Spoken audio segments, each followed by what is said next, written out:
Hai semua, hari ini saya nak promote satu rod. Rod ini adalah special kegunaan untuk main bottom dan untuk boat rod.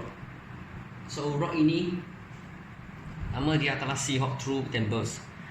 So Seahawk True Timber ini dia ada 3 size. Dia ada 5 kaki setengah, 6 kaki dan 6 kaki setengah. Dia total ada 3 size. Dan setiap size dia punya line weight semua pun lain-lain. Rod ini dia pakai adalah screw butt joint punya, butt joint yang ada screw. Maksudnya dia macam ni, butt joint screw. Dia design screw adalah rod macam ini sebab dia kena tahan dan kuat. Sebab ikan kadang-kadang besar sangat.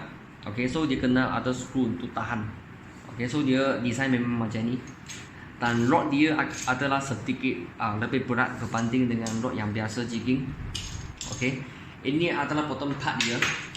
Ini pun kira berat juga. Ini dia pakai band material semua pun solid band material. So dia akan rasa berat sikit. Tapi dia memang design macam ni untuk rod sebab rod kena tahan. So rod ini dia pakai material adalah solid punya. So, tadi bottom part ke top part dia semua pun pakai yang solid material punya rod. So dia punya cincin boleh nampak ini adalah tahan panas punya silika guide. Memang tahan panas punya. Aluminium semua.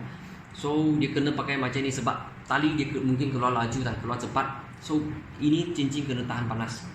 So dia ada 1 2 3 4 5 6. Dia ada 6 cincin. Rod ini size dia adalah size 5 kaki setengah. Dan line weight dia boleh nampak dekat sini 15 ke 40 pounds. Untuk 6 kaki punya pun sama juga.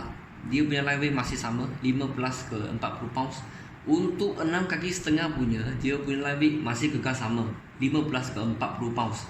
So dia satu pounds saja tapi dia untuk 3 size pun boleh pakai.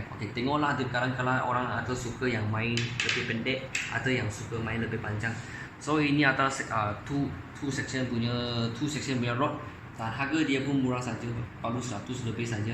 So dia pakai semua pun solid punya. Untuk main bottom, untuk main heavy jigging, untuk main bottom jigging dan heavy jigging semua tak ada masalah.